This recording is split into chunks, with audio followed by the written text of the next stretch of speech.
तो स्टार्ट किया जाए। देखो आज हम पढ़ने वाले हैं, अगर आप हमारे चैनल पे नए आए हैं तो हमारे चैनल पे जाकर इसके पिछले वाला लेक्चर जरूर देखना। हमें स्टार्ट किए class 10 carbon and compound organic chemistry हम पढ़ रहे हैं और आज हमारा जो लेक्चर होने वाला है बेसिकली वो लेक्चर होने वाला है carbon and compound today lecture. आज हमारे ये टॉपिक हम आज आपको एक्सप्लेन करने वाले हैं और बेसिकली हम अच्छे कंसेप्ट को अच्छे एफर्ट के साथ आपको पढ़ाते हैं। प्लीज अगर आप हमारे चैनल पे नए हैं तो हमारे चैनल को सब्सक्राइब और अपने दोस्तों को शेयर जरूर कर देना। हाँ, तो हम लोग स्टार्ट करते हैं। सबसे पहले तो हम जानते हैं, हम लोग स्टार्ट करें केमिस्ट्री। केमिस्ट्री के अंदर हमने आपको बताया था कि केमिस्ट्री होता क्या है। तो केमिस्ट्री एक हम लोग जो इसके पिछले वाला जो लेक्चर है उसको एक बार हम लोग शॉर्ट रिवीजन कर देते हैं ताकि किसी भी बच्चे का नए जो बच्चे हमारे साथ जुड़ रहे हैं, जो नए बच्चे हैं, उनको कोई तकलीफ ना हो पढ़ने में। हमारा एक ही उद्देश्य है, मैं कभी किताब देखकर नहीं पढ़ाता हूँ। किताब से लिया हुआ ज्ञान जिंदगी में कभी भी काम नहीं आती है। जो हमारे दिमाग में जो ज्ञान होती है वही काम आती है। मेरा एक ही उद्देश्य है कि शिक्षा को भारत के हर एक घरों तक पहुंचाना, भारत के हर एक बच्चे को शिक्षा से जोड़ना। इसी उद्देश्य के साथ मैं अपना काम करता हूं और अपने देश के लिए योगदान देता हूं। हाँ, तो साथियों हम स्टार्ट करते हैं। हमने आपको बताया था केमिस्ट्री के अंदर, तो बेसिकली हम समझ लेते हैं केमिस्ट्री होता क्या है। तो केमिस्ट्री में हमने आपको सबसे पहले बताया ही था, केमिस्ट्री में हम लोग आपको क्या बताए थे कि chemistry is the branch of science. यहाँ से भी हमारा फोटो आ रहा है ना, chemistry is the branch of science we are study about substance. Chemistry एक ब्रांच है साइंस का जिसमें हम लोग सब्सटेंस के बारे में स्टडी करते हैं। लोग सब्सटेंस के बारे में स्टडी करते हैं लोग, ठीक है। जितनी भी चीजें हमारे सराउंडिंग के अंदर, चाहे वह पानी हो, हम अपने खेतों में डीएपी को छिड़कते हैं, पोटास को, यूरिया को, जितने खादर होते हैं आप देखिएगा, जो फर्टिलाइजर्स का, जो हम पानी पीते हैं, जो फूड्स को हम खाते हैं, वह सारे के सारे हमारे जो होते हैं ना, वो इसी केमिस्ट्री के यूज के द्वारा। सबसे पहले क्या हुई थी, जब हमारी परमाणु की खोज हुई थी तो वह परमाणु की खोज किसने किया था? जॉन डाल्टन ने। उन्होंने एटम की डिस्कवरी किया था। एटम की उन्होंने डिस्कवरी किया था। इन्होंने बताया था ये एटम बेसिकली क्या होता है। एटम एक इंडिविजुअल होता है, छोटा पार्टिकल्स होता है। महर्षि ऋषि कनट ने सबसे पहले पार्टिकल्स की खोज किया था। उसके बाद खोज हुई एटम्स की। एटम की इन्होंने जॉन डाल्टन ने एटॉमिक थ्योरी दिया था 1907 के अंदर। इन्होंने बताया था कि कोई भी चीज परमाणु से मिलकर बना हुआ रहता है। परमाणु ये संसार की, atom is individual made up of small particles. परमाणु सबसे छोटी कण होती है और परमाणु भी कई सारे, बाद में जाकर वह उनकी थ्योरी गलत हो गई, जॉन डाल्टन एटॉमिक थ्योरी। और उन्होंने, वह एक बेसिकली ब्रिटिश स्कूल में एक प्रोफेसर थे और उन्होंने बताया था कि परमाणु जो होती है वो सबसे छोटी कण होती है, एटम सबसे स्मॉलेस्ट पार्टिकल्स होते हैं और वह उसी से सारे हमारे यूनिवर्स मिलकर बने हैं। लेकिन बाद में जाकर उनकी बात गलत साबित हो गई और बाद में पता लगा कि एटम भी कई सारे छोटे पार्टिकल्स से मिलकर बने हुए रहते हैं। परमाणु भी मुख्यतः 3 कणों से मिलकर बने हुए रहते हैं, जिसको हम बोलते हैं इलेक्ट्रॉन, प्रोटॉन और न्यूट्रॉन। बेसिकली उन्होंने बताया कि एक न्यूक्लियस होते हैं, उस न्यूक्लियस के अंदर होते हैं प्रोटॉन और न्यूट्रॉन। प्रोटॉन पे होता है पॉजिटिव चार्ज, न्यूट्रॉन पे होता है कोई चार्ज नहीं होते हैं, जो कि न्यूक्लियस होता है पॉजिटिव। उसके बाद होते हैं सेल, फिर हमारे होते हैं first energy level, second energy level, ऐसे होता है हमारा।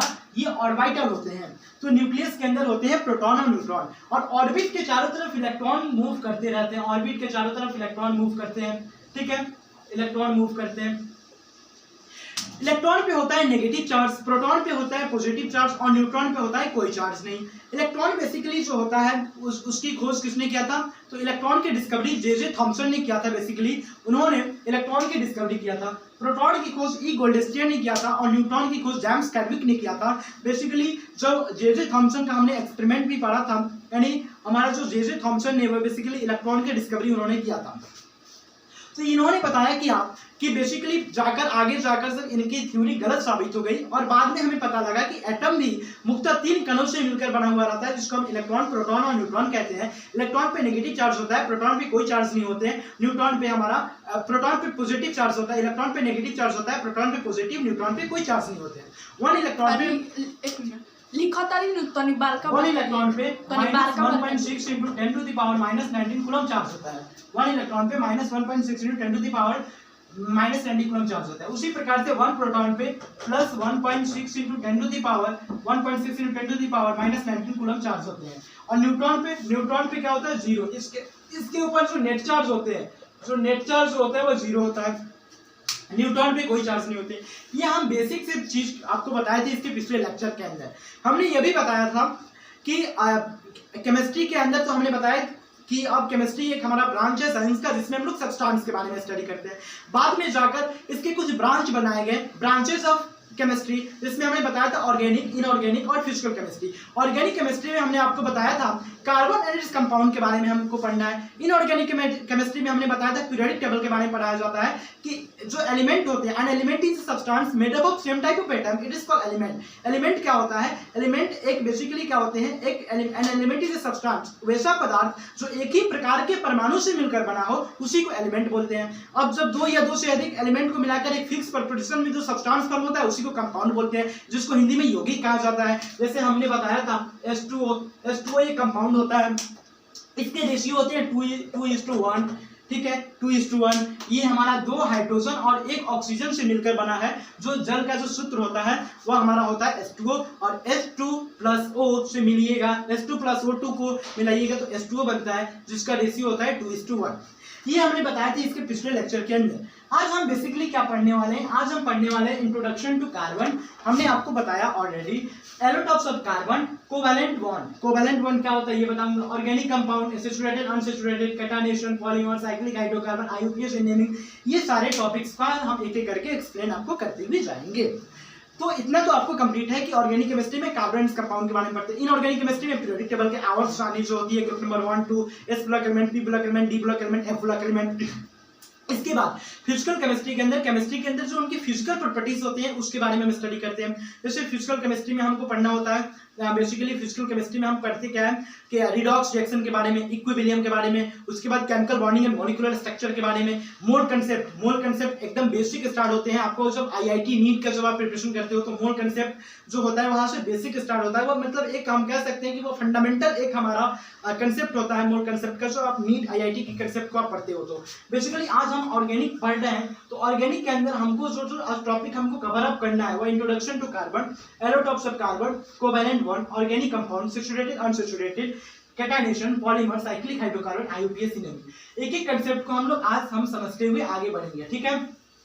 एक एक कंसेप्ट को हम लोग समझते हुए आगे बढ़ेंगे।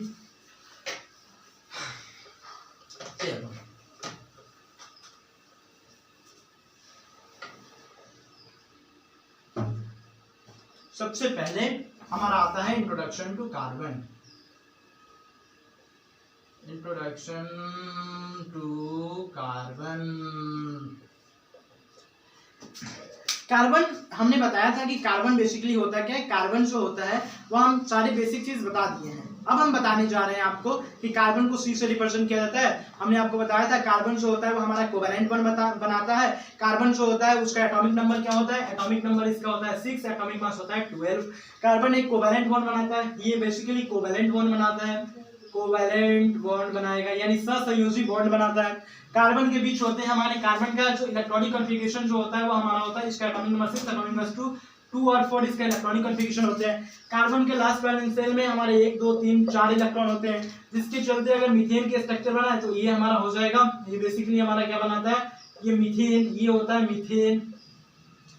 ये हमारा क्या स्ट्रक्चर हो जाता है? ये जो स्ट्रक्चर होता है मीथेन का स्ट्रक्चर होता है। सो मीथेन जो होता है वो हमारा CH4 होता है।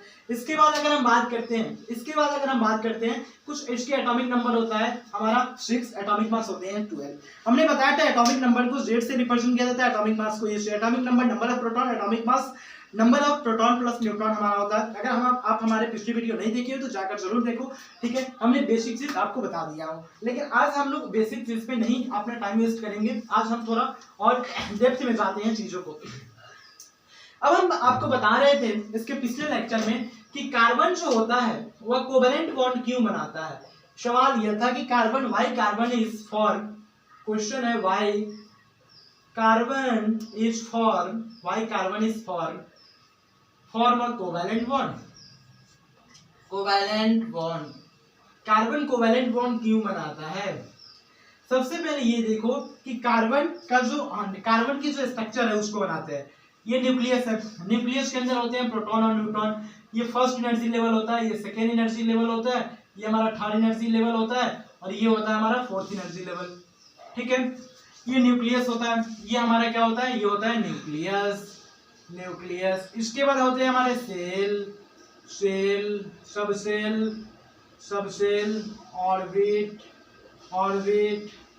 सब ऑर्बिटल, और होते हैं नोड्स, ठीक है। इसके बाद हमको ये भी पता है, इसको हम क्या बोलते हैं 1s 2s 2p 3s 3p 3d 4s 4p 4d 4f, ठीक है। 1s 2s 2p 3s 3p 3d 4s 4p 4d 4f, बात खत्म। अब उसके बाद हमको ये भी कंसेप्ट पता है कि जो कार्बन का इलेक्ट्रॉनिक कॉन्फ़िगरेशन जो होता है वो 2 और 4 होता है, और ये जो इलेक्ट्रॉनिक कॉन्फ़िगरेशन होता है बोर-बडी स्कीम के बेस पर क्या होता है, बोर-बडी स्कीम के बेस पर। लेकिन अबाउट प्रिंसिपल ग्राफ के बेस में इसका इलेक्ट्रॉनिक कॉन्फ़िगरेशन 1s2 2s2 और 2p2, ठीक है। कार्बन का ये होता है 1s2 2s2 2p2 2 2 4 5 6, सही है। 1s2 2s2 2p2, तो इसका इलेक्ट्रॉनिक कॉन्फ़िगरेशन ये p ब्लॉक एलिमेंट में अपना 2 इलेक्ट्रॉन को भरता है। तो ये हम पता कर लिए कि ये किस ग्रुप का है, p ब्लॉक एलिमेंट का है। ये ग्रुप नंबर 14 ग्रुप एलिमेंट होते हैं जिसमें हमारे आते हैं, जिसके अंदर हमारे आते हैं ग्रुप नंबर, हम इधर बताते हैं 14 ग्रुप एलिमेंट में कार्बन कहे CuG सुनो प्रभु, ठीक है, कहे CuG सुनो प्रभु। ये हमारे फर्स्ट ही पोजीशन में हमारा कार्बन होते हैं, जो ग्रुप नंबर जैसे ग्रुप नंबर 13 से लेकर 18 तक p ब्लॉक एलिमेंट होते हैं। कोई भी एटम अपना अंतिम इलेक्ट्रॉन जब p ऑर्बिटल में बढ़ता है उसको p ब्लॉक एलिमेंट कहते हैं। ग्रुप नंबर 13 में बाल गैंडियन थाईलैंड, ग्रुप नंबर 14 में कहे CuG स्नो प्रभु, ग्रुप नंबर 15 में कहे CuG स्नो प्रभु नाना पापा सभी मां, ग्रुप नंबर 16 में ओल्ड स्टार जो टिपो, ग्रुप नंबर 17 में फोनी फूफाकर ब्रेडिंग आटा लाए, ग्रुप नंबर 18 हसीना का 0 पर आ रहा। तो ये सारे हमारे होते हैं p block element. s block element group number 1 और 2 को s ब्लॉक एलिमेंट कहते हैं। ग्रुप नंबर 13 से लेकर 18 तक p block element, group number 3 से लेकर 12 तक d ब्लॉक एलिमेंट, नीचे का 2 ग्रुप 14 एलिमेंट का वो f ब्लॉक एलिमेंट कहलाता है। तो इतना आपको कंसेप्ट क्लियर हो गया। अब एक कंसेप्ट हम और सीखते हैं कि ये होता है न्यूक्लियस। देखो हस्ती एंटरटेनमेंट के साथ कैसे क्लास खत्म हो जाएगा, आपको कुछ दिक्कत नहीं होगा, और एकदम अच्छे से ऐसे कंसेप्ट को मैं बताता हूँ। कभी भी मैं कोई भी चीज बताता हूँ किताब देखकर मैं नहीं बोलता हूँ, बिना किताब देखे हुए कंसेप्ट को मैं सारा क्लियर करता हूँ। क्योंकि ये कार्बन में +4 चार्ज और एंड कार्बन -4 चार्ज को एक्सेस क्यों नहीं करता है। सबसे बड़ा हमारा सवाल यही होता है कि कार्बन के में होते हैं हमारे इलेक्ट्रॉनों की संख्या होता है 6, प्रोटॉनों की भी संख्या होता है 6, न्यूट्रॉनों की भी संख्या होता है 6। तो ये सब हमारा क्या होता है, इलेक्ट्रॉन प्रोटॉनों की संख्या हमारा होता है 6। बेसिकली हम न्यूट्रॉन के ऊपर नहीं जाएंगे, इलेक्ट्रॉन प्रोटॉन से ही हम कंसेप्ट को सीख लेंगे।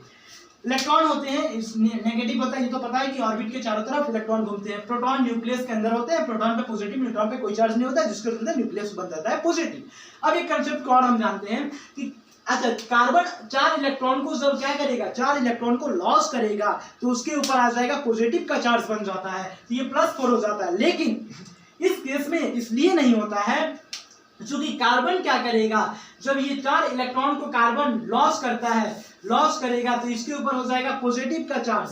अगर मान लो हम लिखे लॉस ऑफ 4 इलेक्ट्रॉन तो इसके ऊपर हो जाएगा C+4। जब C+4 का चार्ज हो जाएगा तो इसके अंदर होते हैं इलेक्ट्रॉनों की संख्या हो जाएगी 10। क्या हो जाएगा, इलेक्ट्रॉनों की संख्या हो जाएगा 10, प्रोटॉनों की संख्या हो जाएगा हमारा कितना होता है 6 हो जाएगा। जिसके चलते जब इलेक्ट्रॉन की संख्या 10 हो जाती है तो ये हमारा अनस्टेबल हो जाता है, जिसके चलते ये पॉसिबल नहीं होता है कि कार्बन +4 चार्ज यानी +4 चार्ज में एक्सिस्ट नहीं करता है, क्योंकि वहां पे इलेक्ट्रॉनों की संख्या +4 इलेक्ट्रॉन को वह क्या किया, लॉस कर दिया। जब कोई भी परमाणु इलेक्ट्रॉन को लॉस करता है तो उस पर आता है पॉजिटिव का चार्ज क्रिएट हो जाता है। तो ये कार्बन के ऊपर +4 का चार्ज आ जाएगा, जिसके चलते ये एक्सिस्ट नहीं करता है। एक्सिस्ट इसलिए नहीं करेगा, जब ये +4 का चार्ज आ जाएगा तो यहाँ पे इलेक्ट्रॉन की संख्या बढ़ जाएगी। जब इलेक्ट्रॉन की संख्या बढ़ जाएगी तो इलेक्ट्रॉन की इसके अंदर संख्या हो जाएगी 10, और जब 10 हो जाता है तो ये हो जाता है अनस्टेबल। क्या हो जाएगा, अनस्टेबल हो जाएगा। क्योंकि हमने पढ़ा था एक कंसेप्ट ऑक्टेट रूल। कोई भी एटम अपनी लास्ट बैलेंस शेल में 8 इलेक्ट्रॉन रखना चाहता है ताकि वह स्टेबल हो जाए। और कैसा स्टेबल होता है, इनेट गैस के समान वह स्टेबल हो जाए। जैसे हमारा हो जाएगा, जैसे हमने आपको बताया था ना, क्या बताया था, जो हमने एरिया आपको बताया था, हीलियम, नियोन, आर्गन, क्रिप्टॉन, एक्सिनोन और रेडॉन, ये सभी हमारे होते हैं 18 ग्रुप एलिमेंट। इसका जो वैलेंसी होता है 0 होता है। ये केमिकल बॉन्डिंग और केमिकल रिएक्शन में पार्टिसिपेट नहीं करता है। ये ऑक्टेट रूल हमारा, इसका ऑक्टेट कंप्लीट होते हैं, ठीक है। हीलियम डुप्लेट बनाते हैं, ये सारे हमारे बनाते हैं octet, helium, neon, argon, krypton, xenon और रेडॉन। ये हमारे 18 ग्रुप एलिमेंट होते हैं। इसकी वैलेंसी 0 होती है और ये केमिकल बॉन्डिंग, केमिकल रिएक्शन में पार्टिसिपेट नहीं करता है। तो ये होता है। अब देखो, अगर इसके ऊपर जब ये -4 इलेक्ट्रॉन, यानी इसके ऊपर अगर -4 का इलेक्ट्रॉन होता है, अगर ये कार्बन क्या करेगा, 4 इलेक्ट्रॉन को गेन करेगा तो इसके ऊपर जब ये 4 इलेक्ट्रॉन को गेन करेगा तो इसके ऊपर आता है माइनस का चार्ज जनरेट होगा। और ये होता है बेसिकली जब माइनस का चार्ज जनरेट होगा तो इसमें क्या होगा, इसको काफी हाई एनर्जी लगेगा, क्योंकि जैसे जैसे हम लोग यहाँ पे जाएंगे तो इससे एनर्जी हमारा क्या होगा, हाई एनर्जी लगते हुए चल जाएगा। क्योंकि we know that electronegativity concept याद रखो 11th में पढ़ना है, जो पीरियोडिसिटी के अंदर आपको बताया जाएंगे इलेक्ट्रोनेगेटिविटी, पीरियोडिक टेबल में ऊपर से नीचे आएंगे इलेक्ट्रोनेगेटिविटी घटती है, लेफ्ट से राइट जाएंगे इलेक्ट्रोनेगेटिविटी बढ़ती है। सेम उसी प्रकार से 11 का कंसेप्ट है कि कार्बन अगर 4 इलेक्ट्रॉन को लॉस करते हैं तो उसके ऊपर आएंगे प्लस का 4 चार्ज, तो जब प्लस 4 चार्ज उसके ऊपर आएंगे, पहले समझना, मेन होता है समझना, जब प्लस 4 चार्ज आएगा तो वह हो जाएंगे उसके अंदर 10 इलेक्ट्रॉन हो जाएंगे, इलेक्ट्रॉनों की संख्या बढ़ जाएगी, जिसके चलते वह अनस्टेबल हो जाता है। जब कार्बन 4 इलेक्ट्रॉन को क्या करेगा, 4 इलेक्ट्रॉन को जब वो गेन करेगा, यानी गेन मतलब होता है ग्रहण करना, 4 से कम इलेक्ट्रॉन होगा तो इलेक्ट्रॉन दाता होता है, 4 से ज्यादा इलेक्ट्रॉन होता है इलेक्ट्रॉन को ग्रहण करता है। तो जब वो 4 इलेक्ट्रॉन को क्या करेगा, 4 इलेक्ट्रॉन को जब कार्बन हमारा गेन करता है, वह 4 इलेक्ट्रॉन को कार्बन लेता है तो वह हमारा हो जाता है अनबैलेंस हो जाएगा और उसको हाई एनर्जी की जरूरत होती है, उसमें बॉन्ड इंथैल्पी हाई होता है, उसके अंदर क्या होती है बॉन्ड स्ट्रेंथ हाई हो जाएगा और उसके अंदर जो मतलब कि उसके अंदर जो एनर्जी की जो गैपिंग हो जाता है ना वो ज्यादा हो जाता है, हाई एनर्जी उसको लगते हैं, जिसके चलते वह कार्बन -4 और +4 में एक्सिस्ट नहीं करते हैं, जिसके चलते कार्बन बनाते हैं अपने कोवैलेंट बॉन्ड। अब हम स्टार्ट करते हैं अपने मेन कंसेप्ट को। Concept is a power. Concept हमारा क्या होता है, पावर होता है, ठीक है।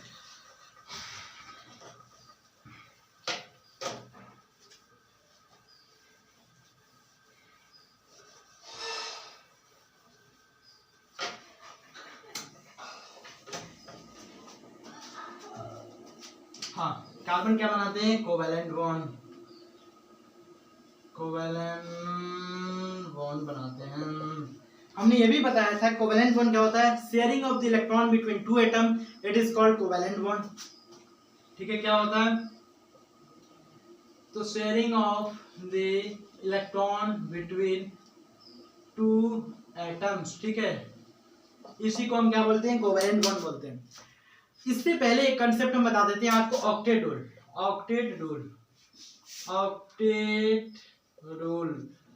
ऑक्टेट रूल में हमने आपको बताया था क्या कि कोई भी एटम अपने लास्ट बैलेंस से नहीं, आपको पढ़ाया जाता है 11th के अंदर ऑक्टेट रूल, जब आप पढ़िएगा chemical bonding and molecular structure 14 chapter 11th class के अंदर। तो कोई भी एटम अपने लास्ट बैलेंस सेल में 8 इलेक्ट्रॉन रखना चाहता है ताकि उसका ऑक्टेट कंप्लीट हो जाए, ठीक है। कोई भी एटम अपने लास्ट बैलेंस सेल में 8 इलेक्ट्रॉन रखना चाहता है ताकि उसका ऑक्टेट कंप्लीट हो जाए। इसी प्रकार से पीरियोडिक टेबल के अंदर जो 18 ग्रुप एलिमेंट है वह होते हैं इनर्ट गैस या नोबल गैस होते हैं, उनका जो इलेक्ट्रॉन वो अपने लास्ट बैलेंस सेल में 8 इलेक्ट्रॉन रखते हैं ताकि उनका हमारा ऑक्टेट हमेशा कंप्लीट होता है। और वह सारे के सारे केमिकल बॉन्डिंग और केमिकल रिएक्शन में पार्टिसिपेट नहीं करते, उनकी वैलेंसी 0 होती है, वह केमिकल बॉन्डिंग केमिकल रिएक्शन में पार्टिसिपेट नहीं करते हैं। इसके अंदर हमारे आते हैं क्या, इसमें हमारे आते हैं हीलियम, नियोन, आर्गन, क्रिप्टॉन और हमारा होता है जेनॉन और होता है रेडॉन, ठीक है। ये हमारे होते हैं 18 ग्रुप एलिमेंट। जब ये 18 ग्रुप एलिमेंट हो जाएगा, helium, neon, argon, krypton, xenon, radon, ये होते हैं बेसिकली इसका ऑक्टेट कंप्लीट होता है। ये होते हैं नोबल गैस। क्या होते हैं, नोबल गैस। और ये केमिकल बॉन्डिंग और केमिकल रिएक्शन में पार्टिसिपेट नहीं करता है। ये basically chemical bonding and chemical reaction के अंदर, केमिकल रिएक्शन में इज नॉट पार्टिसिपेट। तो ये इतना समझो कि कोई भी एटम अपने लास्ट बैलेंस में 8 इलेक्ट्रॉन रखना चाहता है ताकि उसका ऑक्टेट कंप्लीट हो जाए। याद हो गया, किसी कोई डाउट नहीं होना चाहिए, बिल्कुल नहीं होना चाहिए। मेरे साथ जो भी बच्चे पढ़ेंगे उनको कोई डाउट नहीं होनी चाहिए, एकदम कंसेप्ट क्लियर होते हुए और एकदम बेसिक से चीजों को मैं बेसिक से उठाता हूँ और हाई लेवल तक ले जाता हूँ। किसी प्रकार से किसी को कोई समस्या बुरा नहीं होनी चाहिए, ठीक है। अब हम बात करते हैं कोवैलेंट बॉन्ड कार्बन बनाता है, तो इसमें होते हैं sharing of the electron between 2 atom. हम बेसिक सी बात ये करते हैं कि इसके अंदर कुछ बनते हैं, एक होता है सिंगल कोवैलेंट बॉन्ड, ठीक है, और एक होता है डबल, एक होता है हमारा डबल और एक होता है हमारा ट्रिपल। क्या होता है, triple, single, double, triple. Single covalent bond का मतलब क्या होता है, जब कार्बन कार्बन के बीच में जब क्या हो, सिंगल बॉन्ड हो, यानी कोई भी किसी भी दो एटम के बीच जब एक बार इलेक्ट्रॉन का शेयरिंग हो, जब एक ही इलेक्ट्रॉन का शेयरिंग होता है, एक बार इलेक्ट्रॉन का शेयरिंग होता है सिंगल कोवैलेंट बॉन्ड। 2 बार इलेक्ट्रॉन का शेयरिंग होता है तो उसी को हम लोग के बोलते हैं डबल कोवैलेंट बॉन्ड। 3 बार इलेक्ट्रॉन का शेयरिंग हो तो उसी चीज को हम बोलते हैं ट्रिपल कोवैलेंट बॉन्ड। सिंपल है। एग्जांपल के साथ हम समझा देते हैं, इसको एग्जांपल के साथ समझा देते हैं। ये आपको बेसिकली आपको पढ़ाया जाए, ये हाइड्रोजन के बीच ये सिंगल कोवैलेंट बॉन्ड है। ये क्या है? सिंगल कोवैलेंट बॉन्ड है। इसके बाद आपको ऑक्सीजन इसका एटॉमिक नंबर होता है 6। ऑक्सीजन का जो एटॉमिक नंबर होता है वो कितना होता है? एटॉमिक नंबर 8 होता है, सॉरी 8 होता है, इसमें भी 8 होता है। इसके लास्ट वैलेंस में होते हैं 6 इलेक्ट्रॉन, 1 2, यानी सिंपल है, ऐसे बनाओ ना, 1 2 3 4 5 6, उसी प्रकार से 1 2 3 4 5 6। अब देखो इसके बीच मान लो 1 इलेक्ट्रॉन का शेयरिंग हो गया। अब यहाँ पे हो रहा है 2 बार इलेक्ट्रॉन का, देखो इसका ऑक्टेट कंप्लीट हो गया, 1 2 3 4 5 6 7 8, इस वाला ऑक्सीजन का ऑक्टेट कंप्लीट। उसके बाद 2 2 4 5 6 7 8, तो ये बनाते हैं हमारे डबल कोवैलेंट बॉन्ड बनाता है। इसी प्रकार से नाइट्रोजन के बीच बनते हैं ट्रिपल कोवैलेंट बॉन्ड, एक नाइट्रोजन। अच्छा नाइट्रोजन का एटॉमिक नंबर कितना होता है? 7 होता है, एटॉमिक मास इसका 14 होता है। अच्छा इसका लेविस सिंबल हो जाएगा 1 2 3 4 और 1 2 3 4 और यहाँ पे 5 हो जाएगा, बेसिकली 1 2 3 4 और इससे हो जाएगा 5, यानी इसमें होता है हमारा बेसिकली ट्रिपल कोवैलेंट बॉन्ड। क्या हो जाएगा? Triple covalent bond. ठीक है, ये हमारा होते हैं बेसिकली ट्रिपल कोवैलेंट बॉन्ड, इसके अंदर बनते हैं। ठीक है, तो ये हमारे होते हैं यानी कि ट्रिपल कोवैलेंट बॉन्ड। तो सिंगल कोवैलेंट बॉन्ड हाइड्रोजन के बीच, डबल कोवैलेंट बॉन्ड ऑक्सीजन के बीच, ट्रिपल कोवैलेंट बॉन्ड नाइट्रोजन के बीच। अब हम अपने नेक्स्ट टॉपिक की ओर हम बात करते हैं, नेक्स्ट हमारा जो टॉपिक आज का होने वाला है वो होता है एलोटॉप्स ऑफ कार्बन। कार्बन का कुछ एलोटॉप्स की हम बात करते हैं। ठीक है, एलोटॉप्स ऑफ कार्बन। ठीक है, एलोटॉप्स ऑफ कार्बन। अब हम लोग बात करते हैं ग्रेफाइट, और इधर हम लोग बात करते हैं डायमंड, ग्रेफाइट और डायमंड। ठीक है, 1 2 3 4 5, 1 2 3 4 और 5। एलोटॉप्स का मतलब क्या होता है, इसको पहले समझेंगे। एलोटॉप्स का मतलब होता है कि जब किसी भी एक ही एलिमेंट का जब उसका फिजिकल प्रॉपर्टीज अलग अलग हो तो उसी चीज को हम बोलते हैं एलोटॉप्स, यानी ऑफ कार्बन। कार्बन के अंदर बेसिकली होते हैं 3 एलोटॉप्स, ग्रेफाइट, डायमंड, बॉक्सियोमीटर्स। जो बॉक्सियोमीटर्स होते हैं वो कार्बन 60 होता है, वो अभी आपको नहीं पढ़ना है, आपको पढ़ने हैं ग्रेफाइट और डायमंड। ग्रेफाइट में क्या होता है बेसिकली, इसका स्ट्रक्चर समझेंगे। एक कार्बन यहाँ पे 3 कार्बन से कनेक्ट होता है, 1 2 और 3, एक कार्बन इसके अंदर 3 कार्बन से कनेक्ट होते हैं। ठीक है, डायमंड के अंदर एक कार्बन 4 कार्बन से कनेक्ट होता है, एक कार्बन 3 कार्बन से कनेक्ट होगा, एक कार्बन 4 कार्बन से कनेक्ट होता है। इसके अंदर होते हैं फ्री इलेक्ट्रॉन होते हैं। इसमें होते हैं हमारे नो फ्री इलेक्ट्रॉन। ये इलेक्ट्रिसिटी को कंडक्ट करता है, it is conduct electricity, not conduct electricity. एलोटॉप्स of carbon, graphite, one carbon atom connect 3 other carbon atom, 1 carbon atom connect other 4 carbon atom. इसके अंदर होते हैं फ्री इलेक्ट्रॉन, इसके अंदर होते हैं नो फ्री इलेक्ट्रॉन। ये इलेक्ट्रिसिटी कंडक्ट करेगा, ये इलेक्ट्रिसिटी कंडक्ट नहीं करेंगे। इसमें होते हैं low melting and boiling point, इसमें होते हैं high melting and boiling point. Graphite जो होता है वो होते हैं काफी ज्यादा सॉफ्ट, और डायमंड होते हैं वो one of the hardest substance होते हैं। तो ये बेसिकली होता है कार्बन, ग्रेफाइट और डायमंड। ग्रेफाइट में 1 कार्बन 3 कार्बन एटम से अटैच होता है, डायमंड 1 कार्बन 4 कार्बन एटम से अटैच होता है। पहले समझेंगे ग्रेफाइट के अंदर जिसके चलते 1 फ्री इलेक्ट्रॉन होते हैं, डायमंड में no free electron. Graphite electricity को कंडक्ट करता है, डायमंड इलेक्ट्रिसिटी को कंडक्ट नहीं करता है। Graphite one of the hardest substance होता है, डायमंड जो होता है वो, graphite one of the soft substance होता है। डायमंड जो होता है वो हमारा क्या होता है, diamond one of the hardest substance होते हैं। डायमंड जो होता है वो सबसे हमारा हार्डेस्ट सब्सटेंस होते हैं। ग्रेफाइट सॉफ्ट होते हैं। डायमंड जो होते हैं इसके अंदर होते हैं high melting and boiling point, और ग्रेफाइट के हमारे होते हैं low melting point and boiling point. इतना कंसेप्ट क्लियर। अब हम आगे नेक्स्ट टॉपिक को बढ़ जाते हैं, फटाफट हम अपने नेक्स्ट टॉपिक को बढ़ जाएंगे। ठीक है, उसके बाद हमारा नेक्स्ट टॉपिक जो कि स्टार्ट होता है, हमारा नेक्स्ट जो कि टॉपिक होता है वो हमारा क्या होता है, नेक्स्ट टॉपिक हमारा होता है जो हम लोग पढ़ते हैं लोग। नेक्स्ट टॉपिक हमारा पढ़ते हैं लोग, जो कि होता है saturated and unsaturated, saturated and unsaturated, unsaturated. देखो सैचुरेटेड का मतलब होता है जब कार्बन कार्बन के बीच में सिंगल बॉन्ड हो तो उसको बोलते हैं सैचुरेटेड हाइड्रोकार्बन। ये इसके पहले हम लोग बात करते हैं हाइड्रोकार्बन के ऊपर ही बात कर लेते हैं। Hydrocarbon, hydrocarbon. और एक होता है हमारा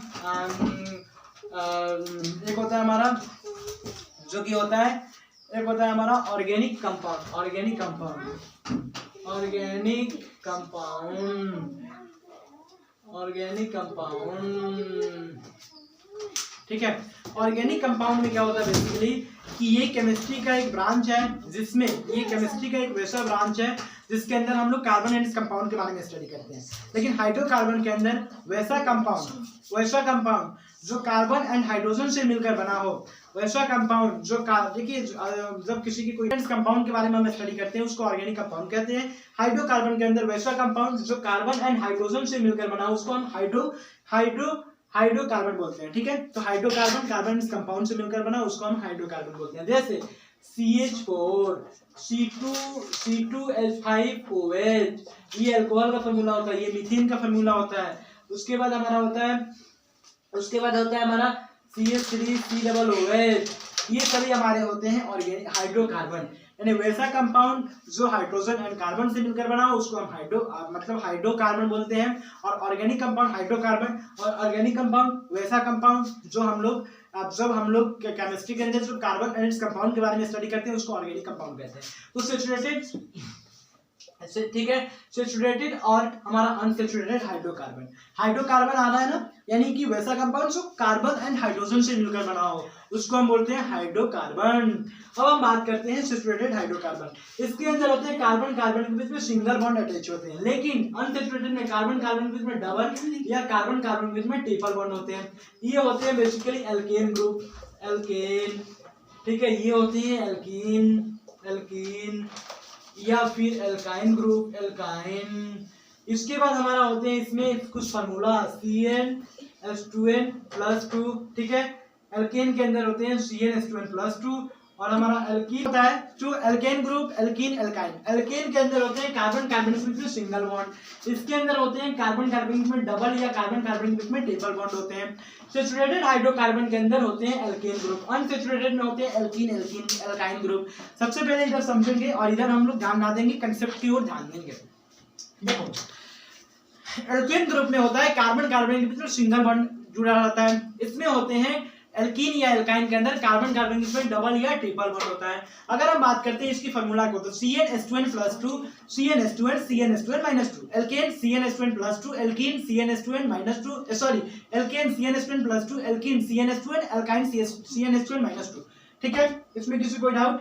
एल्केन सिंपल है, CnH2n+2, alkene CnH2n, alkyne CnH2n-2।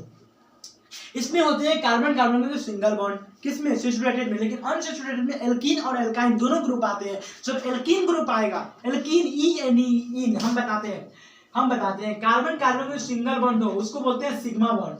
ये पढ़ना है 11th में। कार्बन कार्बन के बीच में डबल बॉन्ड हो, एक को सिग्मा और एक को हम पाई बॉन्ड बोलते हैं।